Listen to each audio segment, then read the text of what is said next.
आज शाम मैं आपसे दर्द, डेटा और दौलत की बात करना चाहता हूं। आपका दर्द, आपका डेटा,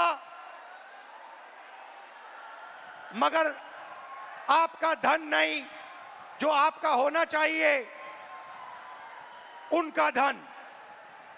इन तीन चीजों के बारे में मैं आपसे बात करना चाहता हूं। ये आप हो, आप भारत की शक्ति हो, भारत की शान हो, भारत की स्ट्रेंथ हो। और जब मैं कहता हूं आप भारत की शक्ति हो, भारत की स्ट्रेंथ हो, मैं भीड़ की बात नहीं कर रहा हूं। मैं हर हिंदुस्तान के नागरिक, हर यूथ की बात कर रहा हूं, इंडिविजुअल्स की बात कर रहा हूं। आप सब में इंटेलिजेंस है, इमेजिनेशन है, कैपेसिटी है, और अगर ये देश आगे बढ़ेगा तो आपके बल पे, आपकी स्ट्रेंथ पे इस देश का फ्यूचर बनेगा। हिंदुस्तान के पास सबसे बड़ा, दुनिया में सबसे बड़ा यूथ का पॉपुलेशन है। 40 करोड़ युवा, आप जैसे युवा, एनर्जेटिक युवा इस देश में रहते हैं। ये इस देश की स्ट्रेंथ है। चाइना की बात होती है, अमेरिका की बात होती है, रशिया की बात होती है, इंडिया के यूथ के सामने, इंडिया के यूथ पोटेंशियल के सामने ये सब लोग कुछ नहीं है। 21वीं सदी में एक और चीज हुई है। 21वीं सदी में अगर देश प्रगति करता है तो दो चीजों के बल पे करता है। यूथ पोटेंशियल जो आप में है और डेटा जो आप क्रिएट करते हो। हिंदुस्तान के पास यूथ है और सबसे ज्यादा, दुनिया में सबसे ज्यादा डेटा हिंदुस्तान में है। 1 गीगाबाइट डेटा प्रति भारतीय प्रतिदिन इस्तेमाल करता है। और प्रगति होगी, फ्यूचर होगा तो डेटा और आपके पोटेंशियल पे होगा। युवा plus data is equal to 21st century economy.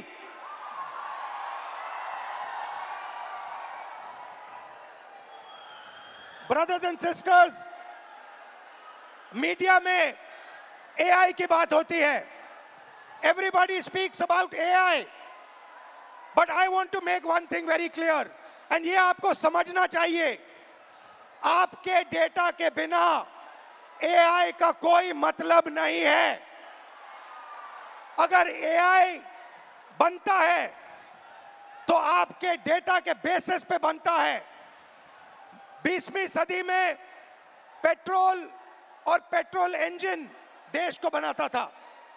अगर 20वीं सदी में मैं आपके पास आता और आपसे कहता, देखिए मैं आपको पेट्रोल इंजन दे रहा हूं, मगर आपको पेट्रोल नहीं दूंगा, आप मुझे कहते इस पेट्रोल इंजन से मेरा कुछ नहीं होने वाला है। वैसे ही 21वीं सदी में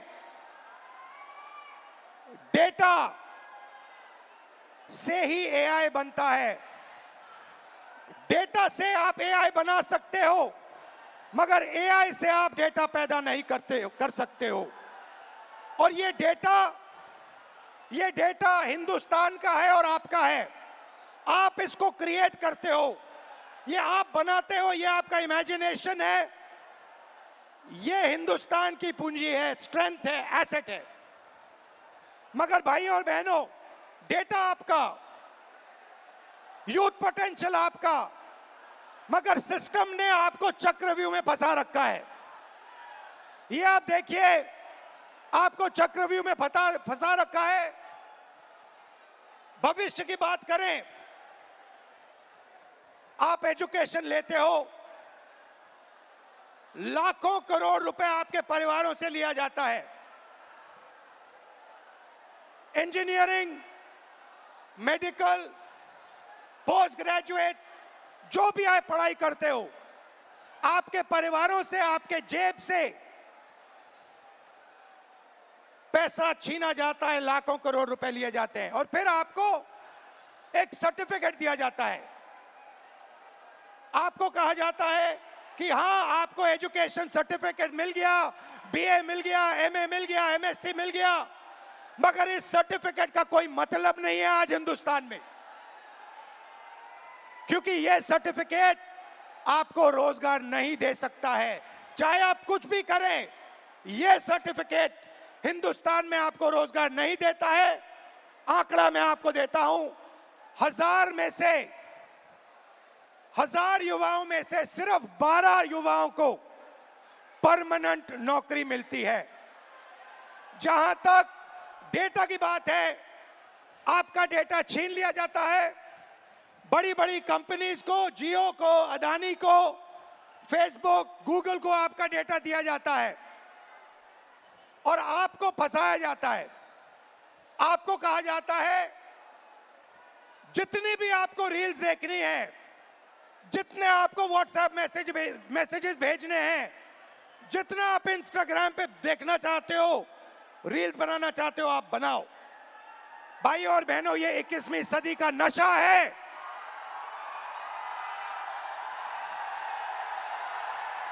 ये 21वीं सदी का नशा है। और फिर आपसे कहा जाता है कि ब्लिंकिट में काम करो, ऊबर में काम करो, मजदूरी करो, 21वीं सदी का नशा लो, मगर तुम्हें नौकरी नहीं मिल सकती, रोजगार नहीं मिल सकता इस हिंदुस्तान में। आइए एक युवा की आवाज सुने। ये जो बोलेंगे, ये आप सबके दिल में है। ये जो सवाल उठा रहे हैं, हिंदुस्तान का हर एक युवा यही सवाल पूछ रहा है, उठा रहा है। होता हम भी सीट खरीद लेते। आज मैं ब्लिंकिट में काम करता हूँ 10 घंटा, उसके बाद मैं पढ़ाई करता हूँ। इंडियन आर्मी का एग्जाम दिया, 1 नंबर से मैं बच गया। सीट खरीदता, मैं ब्लिंकिट में काम नहीं करता। ये कह रहा है कि शिक्षा लेने के लिए मुझे ब्लिंकिट में बंधुआ मजदूर जैसे काम करना पड़ा और उसके बाद मजदूरी करने के बाद, 21वीं सदी की मजदूरी करने के बाद पेपर लीक होता है और कोई अमीर बच्चा, अमीर परिवार पेपर खरीद के मेरे फ्यूचर को खत्म करता है। आइए, वेलकम। कैसे हैं आप? नाम क्या आपका? मेरा नाम सर अजय राघव है। अविनाश और अजय। हाँ। आइए, अविनाश और अजय दोनों स्टूडेंट्स हैं, इनसे थोड़ा सुनते हैं, इनका एक्सपीरियंस क्या रहा है, बताइए। सर मैं यूपीएसआई एस्पिरेंट हूँ। तो पास पकड़ते हैं। सर मैं यूपीएसआई एस्पिरेंट हूँ और उत्तर प्रदेश में यूपीएसआई की भर्ती 5 साल के बाद आती है। 2020-21 यूपीएसआई की भर्ती 2020-21 में आई थी। इससे पहले तो उसमें व्यापक स्तर पर घोटाला हुआ था। मैं मानता हूं इस चीज को कि वो भारत की एग्जामिनेशन हिस्ट्री का सबसे बड़ा घोटाला था। उसमें सैकड़ों एफआईआर दर्ज हुई, 350 से ज़्यादा फेक एलिमेंट, डमी कैंडिडेट पकड़े गए। हमने सैकड़ों इनको प्रूफ दिए, लेकिन इन्होंने भर्ती को पूरा कर दिया। सर मेरा दरोगा बनना एक सपना था। मैं किसान फैमिली से बिलोंग करता हूँ, तो मैंने नई भर्ती की आस में तो फिर से पढ़ना शुरू कर दिया और मुझे पढ़ते पढ़ते 4 साल गुजर गए। सर 2025 में फिर यूपीएसआई की भर्ती आई और ये चीज़ें 2025 में भी देखने के लिए मिली। सर यूपीएसआई के अंदर स्कोर कार्ड तक रिलीज नहीं करते हैं। मैंने परीक्षा दी है, मुझे ये नहीं पता चल पाता है कि मेरे रॉ मार्क्स कितने हैं और मेरे नॉर्मलाइजेशन मार्क्स कितने हैं, क्योंकि अलग अलग शिफ्ट में पेपर होता है। तो ये नॉर्मलाइजेशन का प्रक्रिया अपनाते हैं, ये तक नहीं बताते हैं कि कौन सा नॉर्मलाइजेशन फॉर्मूला इन्होंने यूज किया है। जो यूपीपी आरपीबी जो पुलिस, उत्तर प्रदेश पुलिस एवं प्रोन्नति भर्ती बोर्ड है सर, ये अकाउंटेबिलिटी इसकी फिक्स करने वाला कोई नहीं है। हमने तमाम प्रयास कर लिए, जनता दरबार चला गया, मैं इनके कैबिनेट मंत्रियों को ज्ञापन दे लिए, उल्टा इन्होंने मेरे को पकड़ के जेल में डाल दिया। मेरा गुनाह अपराध सिर्फ इतना था कि मैं इनके जनता दरबार योगी जी से मिलने चला गया। सर ये नॉर्मलाइजेशन का फॉर्मूला नहीं बताते हैं, ये खुद तय करते हैं कि किस अभ्यर्थी के मतलब मार्क्स बढ़ा करके अंदर लेना है और किस अभ्यर्थी को बाहर करना है। ये उत्तर प्रदेश पुलिस का भर्ती बोर्ड तय करता है। इनको क्या दिक्कत है? अगर ये फेयर भर्ती कराते हैं तो इनको नॉर्मलाइजेशन देना चाहिए। सर मैं एक चीज इसमें जोड़ना चाहूंगा कि जो नॉर्मलाइजेशन है ये पेपर लीक से ही बड़ा स्कैम है, क्योंकि इनकी अकाउंटेबिलिटी फिक्स करने वाला नहीं है। ये नॉर्मलाइजेशन फॉर्मूला जारी नहीं करते हैं, ये शिफ्ट वाइज नॉर्मलाइजेशन डेटा नहीं देते हैं, इनको खुली छूट मिली हुई है। मेरा नाम अविनाश है, मैं इन्हीं छात्रों में से कोई एक जरूर हूं। चूंकि मैं ये कह सकता हूं सर कि मैंने अपनी तैयारी 2018 में शिक्षक भर्ती के लिए की थी। 2018 से आज तक मैं उसी की तैयारी कर रहा हूं। क्यों? सरकार के पास जगह खाली है, फिर भी वैकेंसियां नहीं दी जा रही हैं। उसके बाद ये होता क्यों है? सर ये सरकार की मानामानी है। इसमें सरकार अगर चाहे बच्चों से कि वैकेंसियां दे, प्रॉपर तरीके से चलती रहे। हम लोग ऐसा नहीं कि क्या कहते हैं एक डिमांड कर रहे हैं। 2018 से लेकर आज तक कई सारे धरना प्रदर्शन, कई सारे ज्ञापन ये दिए हैं। उसके बाद दूसरा मुद्दा ये कि 2022 से ही मैं यूपी पेट की तैयारी यूपी SSS आयोग से करता हूं। यूपी SSS आयोग 2022 से मैं तैयारी कर रहा हूं और उसकी भर्तियां आज भी ऑन रिकॉर्ड में बात कर रहा हूं कि कम से कम 9 से 10 वैकेंसियां आज तक क्लियर नहीं हुई है। और उसमें से बहुत सारी वैकेंसियां जिसके लिए हम लोगों ने लाठी खाई, ज्ञापन दिया, लोगों से जाके मिले कि हमारी दर्द, हमारे दुख को समझा जाए, लेकिन आज तक सरकार के कान में ये बात पहुंची नहीं है। इसमें से बहुत सारे ऐसे हमारे भाई बहन हैं जो उस चीज से पीड़ा में ग्रसित हैं। और बताइए। और सर ये है कि देखिए हमारी कुछ मांगे हैं, आपसे भी है, सरकार से भी है कि ये जो जितनी वैकेंसियां हैं उसका एक प्रॉपर कैलेंडर तैयार कर दें। आप चुनाव कराते हैं, 3 महीने में रिजल्ट देते हैं, आप हमारा रिजल्ट 5 साल में नहीं दे पा रहे हैं, पहली चीज। दूसरी चीज, हमारी वैकेंसियों का यूपी SSS स्पेशली कोई स्कोर कार्ड नहीं जारी करता है मेंस का। अगर उनको कुछ भी करना होगा वो रोल नंबर दे देंगे। मतलब अकाउंटेबिलिटी और ट्रांसपेरेंसी होनी चाहिए। जी एग्जैक्टली यही चीज है। आपने लाखों रुपए लगाए होंगे पढ़ाई में। जी सर, 2018 से आज तक। हाँ जी। और आपका एक्सपेक्टेशन था कि इस पैसे से, शिक्षा से आप आगे बढ़ पाओगे। जी सर एग्जैक्टली। अब आपको क्या लग रहा है? अब क्या आपका प्लान क्या है? सर अब प्लान ये है कि हम भर्तियों का इंतजार करते हैं, क्या पता अगली पंचवर्षीय भी बीत जाए, इसकी भी कोई श्योरिटी नहीं है।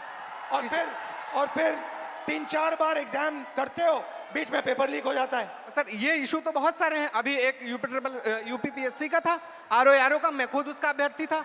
एक बार पेपर हुआ, दोबारा पेपर लीक हो गया था, फिर उसके बाद दोबारा हुआ वो पेपर। लेकिन वो जो हमारा टाइम गया वो हमें कौन देगा?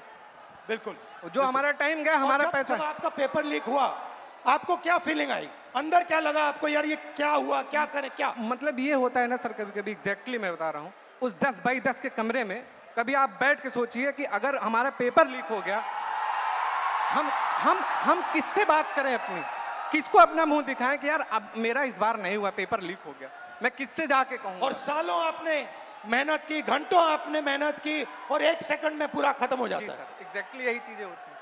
और ये जो दुख दर्द है, ये मैं नहीं हूं, ये इसमें से जितने खड़े हैं सब लाखों करोड़ों युवा हैं सर। आप हिंदुस्तान के शिक्षा के सिस्टम में बिलीव करते हो?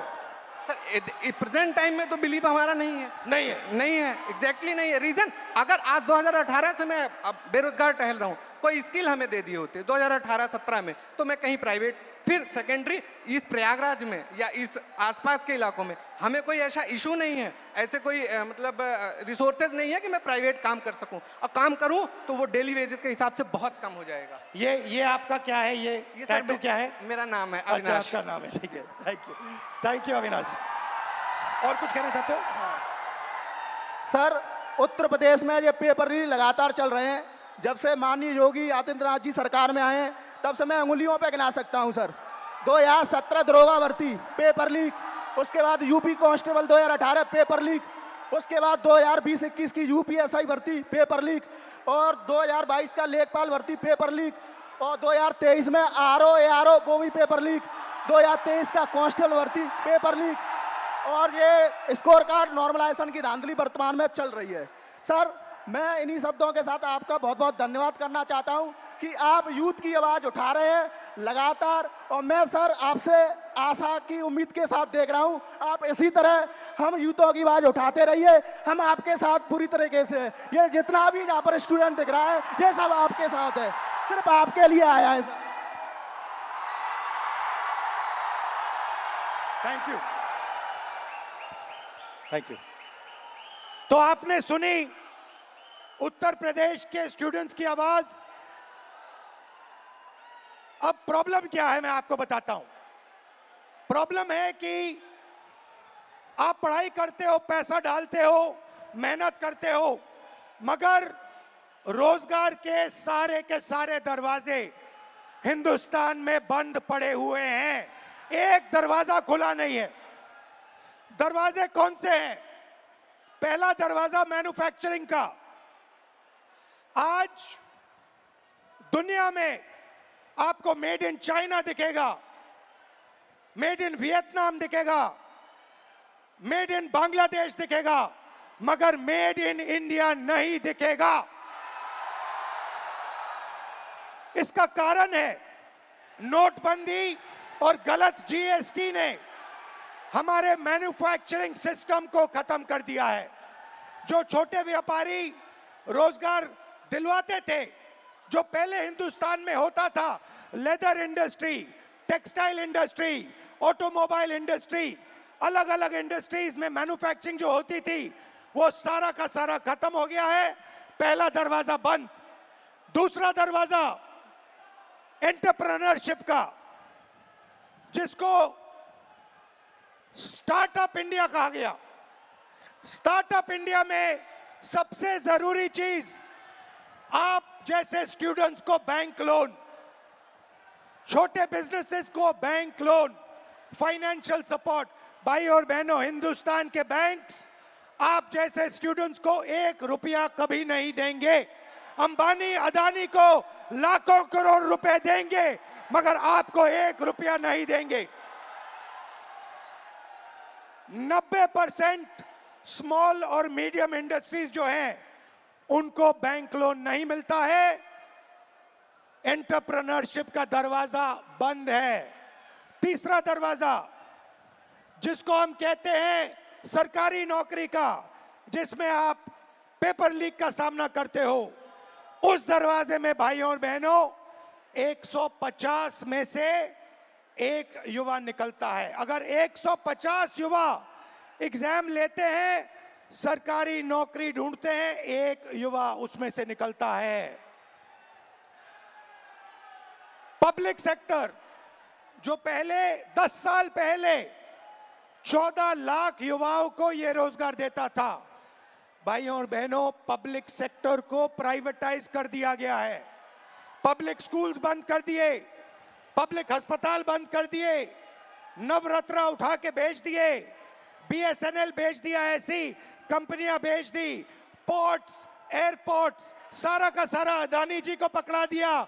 इसीलिए पब्लिक सेक्टर बंद है। और आखिरी होप जो आपका था, corporate jobs, IT, back office, transcription, software, जिसमें पहले हिंदुस्तान के युवाओं को रोजगार मिलता था, वो दरवाजा भी भाइयों और बहनों आपके डेटा का प्रयोग करके एआई से यह भी दरवाजा बंद किया जा रहा है। तो सच्चाई है कि पांचों दरवाजे आपके लिए बंद हैं, और इसीलिए आपको भयंकर दर्द हो रहा है। भाइयों और बहनों,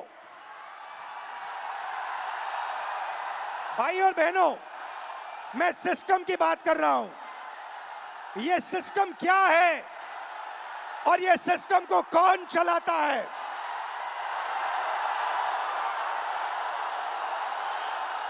भाई और बहनों, डेटा आपका, दर्द आपका, दौलत इनकी।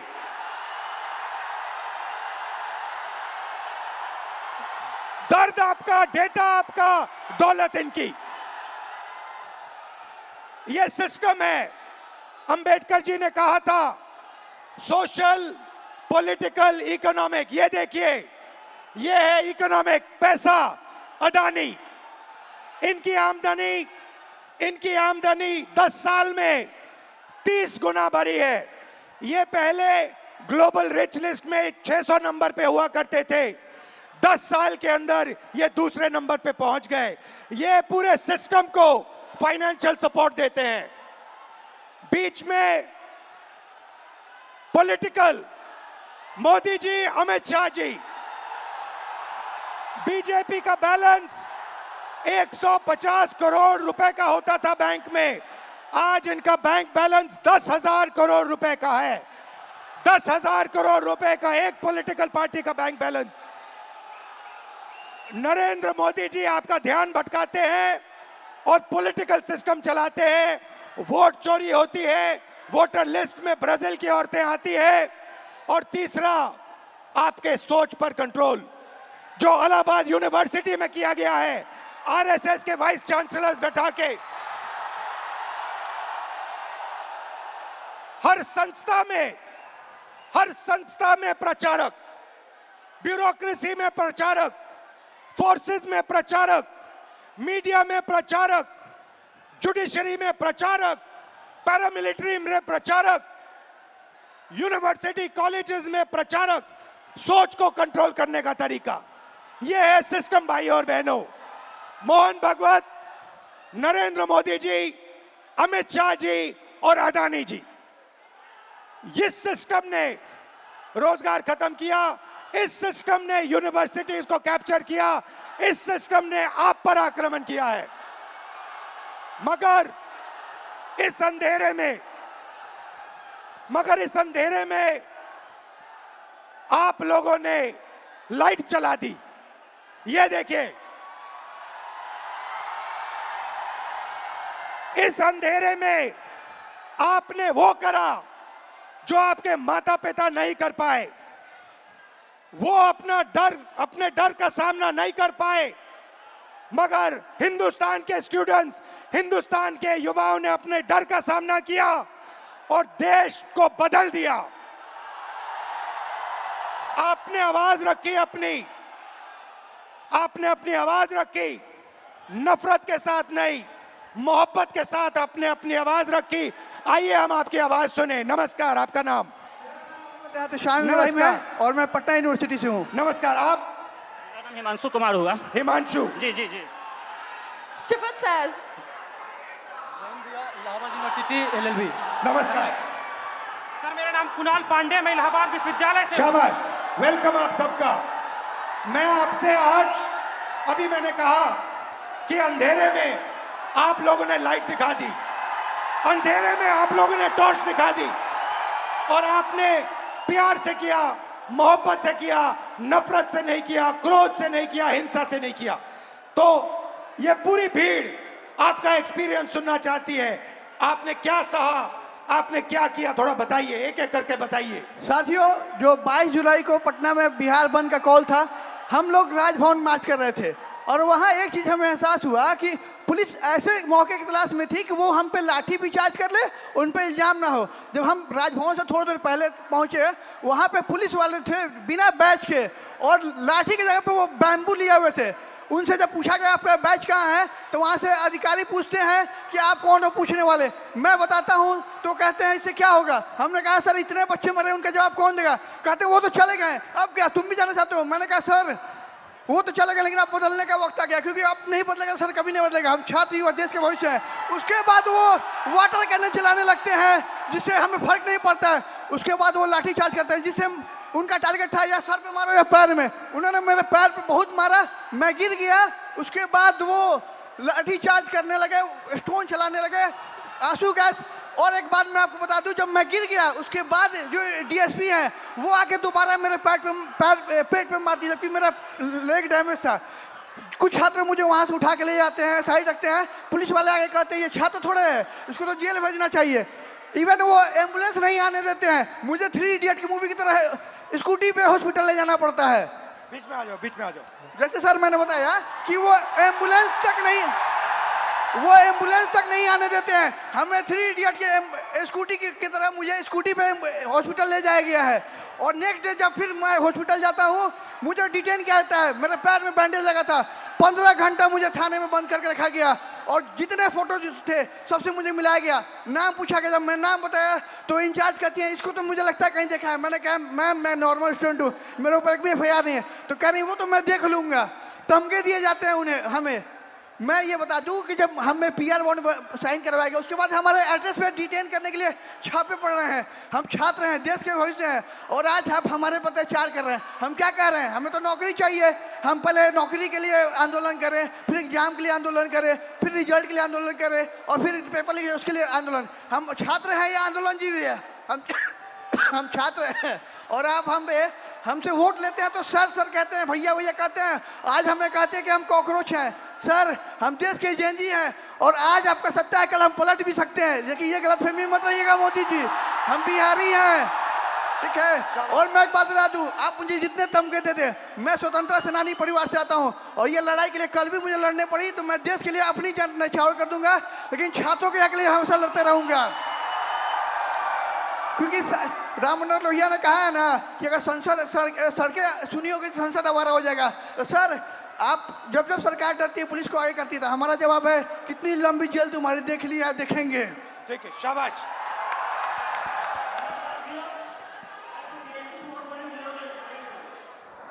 सर मैं मतलब कि मैं बीएड हमारी मम्मी करवाई थी ज़मीन बेचकर। 4 साल से वैकेंसी अभी तक नहीं आई है सर। जब आंदोलन करने जा रहा हूँ तो सर मतलब कि सम्राट चौधरी का गुंडा जो कि पुलिस जो हम लोग को लाठी से मारती है और जेल भेजती है। सर जब हम लोग आंदोलन करते हैं तो डिटेन कर लिया जाता है। उसके बाद मतलब कि कुछ भैया को जेल भेज दिया जाता है। उसके बाद मतलब कि हम लोग जब स्टेट क्वालिफाइड। रिलैक्स करो, कोई प्रॉब्लम नहीं है, घर में हो अपने, खुल के बोलो, टेंशन मत लो। ये जब मैं पहली बार ऐसे बोला था मैं भी नर्वस था, इसमें कोई प्रॉब्लम नहीं है, खुल के बोलो। सर मैं मतलब state qualified state qualified PG BEd करके आया हूँ, फिर भी 4 साल से वैकेंसी नहीं आई है सर। जब मतलब कि आंदोलन 4, 5, 6 साल से मैं पटना में रहकर पढ़ाई करता हूँ, किसान का बेटा हूँ सर। ये महीना का 10 से 15 हज़ार रुपये खर्चा होता है सर, कहाँ से मम्मी देगी? अब मम्मी टेंशन में चली जाती है। मेरे पास 2 ऑप्शन है सर, या चाय का दुकान खोलूंगा या सुसाइड करूंगा सर, उसके अलावा कोई ऑप्शन नहीं है सर मेरे पास। सुसाइड आपका ऑप्शन नहीं हो सकता ब्रदर। मेरे पास PG BEd इतना स्टेट क्वालिफाइड होने के बाद 20,000 का नौकरी भी नहीं मिलेगा सर पूरा इंडिया में। उसके बाद मैं सर जब मतलब कि मम्मी मतलब कि सुनती है कि आंदोलन में गया है तो मम्मी को पानी चढ़ने लगता है सर टेंशन से। उसके बाद सर मतलब हमारे एक मंत्री हैं बिहार के, अशोक चौधरी नाम है सर, वो 56 साल के होकर वो प्रोफेसर बने हैं सर, जो कि नीतीश कुमार के राइट हैंड है सर। वो कैसे बन गए सर? बिना बिठाओ तो इंटरव्यू का कैसे बने सर? एक सीट खा गया सर ये मतलब युवा का। अच्छा आपके फैमिली ने कर्ज लिया? सर जमीन बेच के मतलब BEd किया हूँ सर। सोच लीजिए कि हम किस लेवल के हैं फैमिली सर। अभी तक 4 साल से वैकेंसी नहीं आई है सर। सोचिए हर महीना सर हम मतलब वैकेंसी डेट निकाला जाता है, लेकिन निकलता नहीं है सर।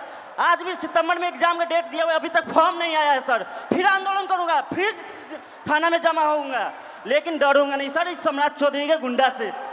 शाबाश शाबाश, बहुत अच्छा बोले।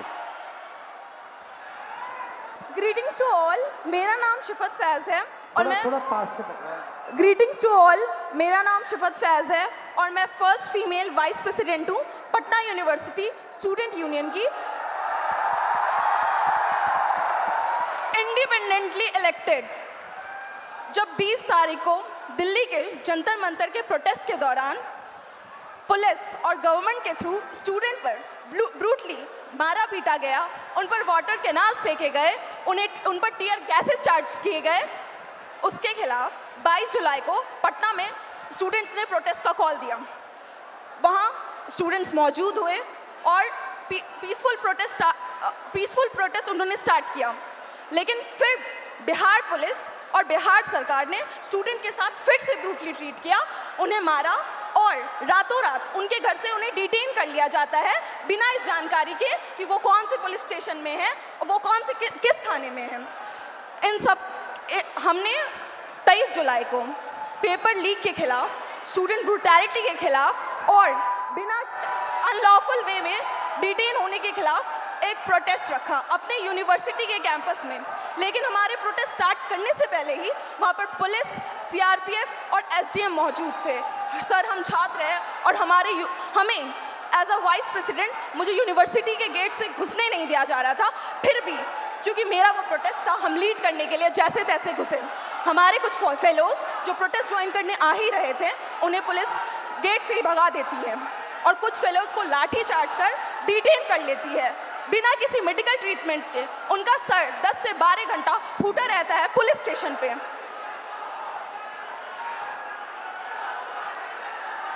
लेकिन Don't worry, relax. लेकिन उस रात हमें छोड़ दिया जाता है। लेकिन अगले सुबह से बिहार की सड़कों पे जो स्टूडेंट प्रोटेस्ट नहीं भी कर रहे थे, उन्हें उठा लिया जाता है लाइब्रेरी से, उनके घर से, बिना किसी पुलिस वारंट को। और 25 जुलाई को शिवान में एक 47 फायर किया जाता है, उसमें एक स्टूडेंट की मौत हो जाती है और एक स्टूडेंट हॉस्पिटलाइज रहता है। क्या इसके खिलाफ बिहार सरकार ने अपनी एक आवाज़ नहीं उठाई, ना ही एक बात रखी? खैर, आप सब जानते हैं कि बुराई का अंत होता है और हमारी जीत हुई। 25 जुलाई को जब आप लोग धर्मेंद्र प्रधान की इस्तीफा की खुशी मना रहे थे, तब बिहार के छात्रों में अलग सा डर और भय मौजूद था। उन्हें कहीं से भी कभी भी अरेस्ट कर डिटेन कर लिया जाता और उन्हें किस पुलिस स्टेशन में भेजा जाता, इसका कोई अता पता नहीं है। चलिए अब हम बिहार के महिला शिक्षा व्यवस्था पर बात करते हैं। जब एक बिहार की लड़की अपने पढ़ाई के लिए लड़ती है तो सबसे पहला लड़ाई उसका उसके घर वाले से होता है। वो जैसे तैसे घर से निकल तो जाती है, फिर बिहार सरकार वैकेंसी नहीं निकालती है, फिर उसके लिए वो प्रोटेस्ट करती है, वैकेंसी निकालती है, फिर पेपर लीक हो जाता है, फिर उसके लिए वो प्रोटेस्ट करती है, फिर प्रोटेस्ट करती है, उसी दौरान उन्हें मारा जाता है, डिटेन कर लिया जाता है, अरेस्ट कर लिया जाता है। हम स्टूडेंट हैं, कोई प्रोटेस्टर नहीं है, और फिर बिहार सरकार इसी चक्रव्यूह में हमें छोड़ देती है। खैर, यही है हमारे बिहार का शिक्षा व्यवस्था। और सर, हमारा गवर्नमेंट से यही अपील है कि अगर आपको लगता है कि हम आपके डिटेन और अरेस्ट से डर जाएंगे तो ये आपकी गलतफहमी है। और सर, कल को अगर आप गवर्नमेंट रूलिंग पार्टी बने तो हमें ये एक्सपेक्ट है कि जैसे आप आज स्टूडेंट्स के खिलाफ, स्टूडेंट के साथ खड़े हैं, वैसे कल भी खड़े रहे। बिल्कुल सर, आपसे यही उम्मीद है। थैंक यू, शाबाश। सर, सबसे पहले इलाहाबाद विश्वविद्यालय और पूर्वांचल के हमारे हजारों छात्रों की तरफ से आपको धन्यवाद सर। और सर, मैं सर इलाहाबाद विश्वविद्यालय लॉ फैकल्टी का छात्र हूँ सर, और हमारे यहाँ समस्याओं का अंबार लगा पड़ा है सर। हमारे लॉ फैकल्टी में सर जो लाइब्रेरी है उसमें सर पूरी पानी आती है, मतलब बाढ़ आता है सर। और जब लाइब्रेरी बंद कर दी जाती है, जब हम लोग पूछते हैं कि सर लाइब्रेरी बंद क्यों, तो कहते हैं उसमें करंट का पानी दौड़ता है, बेटा आप बाहर रहो। मतलब सर हमारा बुक जो आता है सर वो हज़ारों की आती है, हम लोग सर पूरी बरसात सीजन में सर हम लोग उस बुक को एक्सेस नहीं कर सकते हैं सर। और हमारे साथी जो सर प्रोटेस्ट पे बैठे हुए पिछले 1 महीने से सर, तो उन्होंने जब उनकी सर बहुत बेसिक मांगे सर, जो एक ह्यूमन के लिए सर जो चाहिए सर, उनको सर प्रॉपर सैनिटेशन के लिए सर जो प्रॉपर वॉशरूम साफ पानी चाहिए छात्र संघ के लिए, और उन्होंने 400% सर फीस वृद्धि किया है सर। यहाँ हमारे पूर्वांचल के हजारों साथी हैं सर, उनसे पूछिए, उनके बिल्कुल सर 400% सर इका बैग, उनसे पूछिए सर। हमारे घर के सर जो मैक्सिमम इनकम होती है सर 70% से ज़्यादा लोगों के पास वो 8,000 रुपये है सर। और हमारे जो हॉस्टल की फैसिलिटीज और फीस है सर वो 30-30 हज़ार रुपये कर दी गई है, पूरे देश भर में सबसे महंगी सर, सबसे महंगी। इवन उनको जो हमारे जो संघ के आका ऊपर के बैठे हुए सर, उनका कार्यक्रम विश्वविद्यालय में होगा, लेकिन हम बच्चे अगर जा करके कहें कि मैम, या फिर हमारे जो DSW सर है उनसे कहें कि हमारा डिबेटिंग सोसाइटी है, कुछ कल्चर है, आप एक प्रोग्राम करवा दो, तो हमको सर 15-20 ज्ञापन देने पड़ते हैं। उसके बाद भी हमें मिलते हैं सिर्फ ताने कि तुम लोग मतलब कुछ नहीं करो। पानी के लिए सर जो हम लोग DSW कार्यालय गए, उनसे कहें कि सर वाटर कूलर में कीड़े आते हैं, तो वो कह रहे हैं कि विश्वविद्यालय पानी पीने की जगह नहीं है, आप घर से पानी लेकर के आओ, यहाँ पे पानी नहीं पिया जाता है, आपको जो भी करना है बाहर करो। सर 24 घंटे हम लोग क्या कि लाइब्रेरी को आप 24 घंटे ओपन करो, हम लोग पढ़े, तो वो कह रहे हैं कि 8 घंटे करते हैं, उसको किए, फिर उसके बाद वो कह रहे हैं कि 24 घंटे लेके पढ़ कर क्या करोगे, कौन सा कलेक्टर बनना है तुमको, आप बताइए सर। अब हमारे इलाहाबाद से सर, इलाहाबाद विश्वविद्यालय से सर इतने सारे प्रधानमंत्री निकले, इतने मुख्यमंत्री निकले, और वहीं पे छात्र संघ को सिर्फ इसलिए बंद कर दिया गया है क्योंकि गरीब घर के लड़के कभी भी राजनीति में ना आ पाए और बड़े घर के लड़के आकर के जो है सो उसको सत्ता संभाले, हम लोग हमेशा सर गुलामी करें, हमारी मानसिकता ऐसी बना दी जा रही है। और अगर आप कुछ भी बोलो तो उनके से संघ के गुंडे पाल रखे हैं। अभी 2 दिन पहले की बात है सर, आपने भी कमेंट किया था उस पर सर, आपकी आवाज़ उठाए, हमारे लिए सर फिर से धन्यवाद सर। हमारे साथी आशुतोष मौर्य, सौरभ गरवाल, शिवम यादव, ये लोग बैठे थे सर, हम लोगों पे सर पीछे गेट से जो उनके जो प्रॉक्टर सोकल जो गार्ड उनके होते हैं जिनमें किन्हीं का नेम प्लेट नहीं लगा सर, हम लोग अगर 10 बार आन जान करेंगे हमें 10 बार दिखाना, उनमें से किन्हीं का नहीं है सर। वो पीछे वाले गेट से सर कम से कम 60 से अंदर लड़के भेजे, और उसके बाद वो आए और बर्बरता से हमसे झगड़ा हुआ सर, हम लोगों से सर, मतलब उनकी हाथापाई, मतलब हम लोग बैठे थे, हमारा सारा सामान छीन लिया गया, हम लोग को भगा दिया गया, हम लोग को मजबूरन सर वहाँ पे पीछे पुलिस भी खड़ी थी सर, हमारे यूनिवर्सिटी की थाना है सर, 2 पुलिस वाले पीछे खड़े हैं, और वो 2 लोग थे सर। और दिन जब हम लोग रहते हैं तो वहाँ पे सर 3-3 गाड़ियाँ आकर के लगती है, ऐसे लगता है कि हम लोग कोई आतंकवादी बैठे हैं, अंदर जा करके क्या ही कर लेगा ये लोग। और सर उसके अलावा सर हेल्थ फैसिलिटी पे हम लोग आते हैं तो उसके लिए आप आवाज़ उठाए तो बोलता है कि सरकार बाहर रखा है ना, बाहर जाओ आप। हमारे पास सर मतलब कहने को वहाँ पे शिक्षा से लेकर के सर जो नियुक्तियाँ जो होती हैं सर वो ट्रांसपेरेंट नहीं है। आप सवाल करोगे आपकी डिग्री रोक दी जाएंगी। अभी हमारे साथियों पे सर मुकदमे कर दिए गए, अभी हम दोनों यहाँ पे हैं, हो सकता है कल पे हम दोनों पे मुकदमा होगा। बिल्कुल सर, ये वहाँ का नियम है सर हम कह देना चाहते हैं, बिल्कुल सर हम कह देना चाहते हैं सर, हम गांधी के अनुयायी थे, गांधी के अनुयायी है, गांधी के अनुयायी रहेंगे, और उन संघी या कोई भी हो सर हम डरने वाले नहीं है। आइडियोलॉजी से समझौता सर जीवन में कभी नहीं होगा। हम पहले भी आपके खिलाफ थे, हम पहले भी अन्याय के खिलाफ थे, हम आज भी है सर, हम आगे भी रहेंगे। और सर आपके साथ के लिए सर फिर से हमारे सभी पूर्वांचल के साथियों की तरफ से सर एकदम फिर से धन्यवाद सर, आप हमारे लिए आए सर, धन्यवाद सर। बहुत अच्छा बोले आप। सर मेरा नाम कुणाल कुमार पांडे है सर, मैं इलाहाबाद विश्वविद्यालय के 3य वर्ष का छात्र हूं सर हमारे विश्वविद्यालय में सर जो सीटें हैं उसमें 50% की कटौती कर दी जाती है, और हमारा जो फी है सर उसे एक बार में 400% की बढ़ा दिया जाता है, और प्रत्येक वर्ष 10% की वृद्धि की जाती है। सर इसी के विरोध में हम लोग पिछले 30 दिनों से धरना प्रदर्शन कर रहे हैं। सर हमें विश्वविद्यालय में धरना नहीं देने दिया जाता है सर, और सर हमें कभी कठिनाइयों का सामना करना पड़ता है। और सर हमारे जो VC मैम है सर, वो जो छात्र धरना प्रदर्शन करते हैं सर उन पर FIR कर देती है। हमारे 5 साथियों पर FIR कर दिया गया है और उन्हें विश्वविद्यालय के अंदर प्रवेश मना कर दिया गया है सर। हम इससे बहुत पीड़ित है सर। इलाहाबाद विश्वविद्यालय के सभी छात्र बहुत उम्मीद से आपके पास आए हैं सर। मुझे पता है मैं यहाँ से जाऊंगा, कल मेरा भी निलंबन हो जाएगा, मेरे पर भी FIR हो जाएगा, लेकिन मैं अपने VC मैम से कहना चाहूंगा, मैम मैं इलाहाबाद विश्वविद्यालय का छात्र हूँ, ना मैं निलंबन से डरता हूँ, ना मैं AK-47 से डरता हूँ। जो मेरा हक है, जो मेरा अधिकार है, मैं वो लेकर रहूंगा, और जब तक हमारी मांगे पूरी नहीं होती हम इस धरने से नहीं उठेंगे। शाबाश, धन्यवाद sir. Very good, thank you, thank you.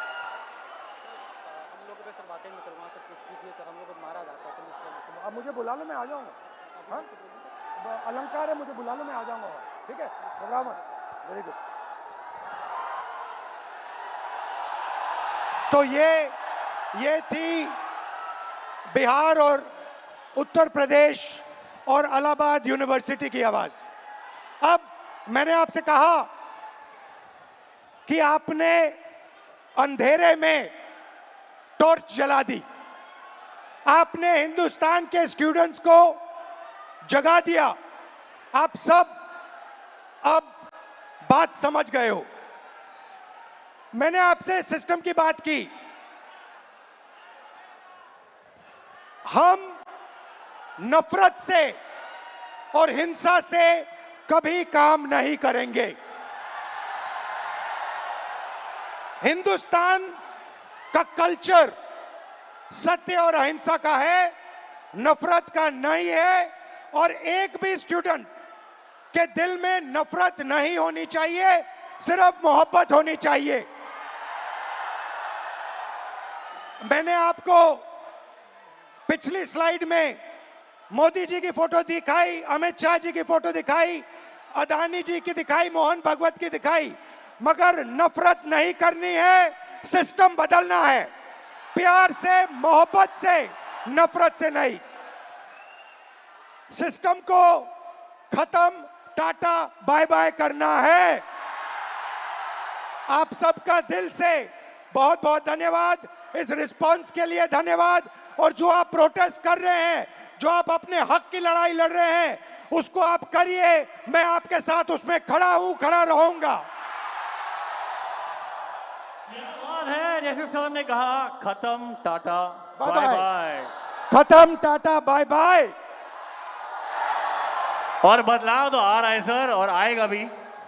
आज क्या है, हम सब यहाँ एकत्रित हुए, एक जेंजी मोमेंट हम आपके साथ क्रिएट कर लें, बताइए, है ना? क्या है, जेंजी में सेल्फीज बड़ी कॉमन है।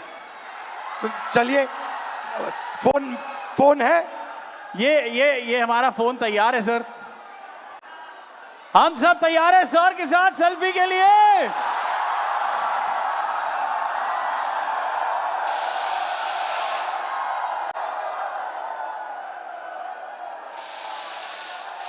Thank you, thank you so very much.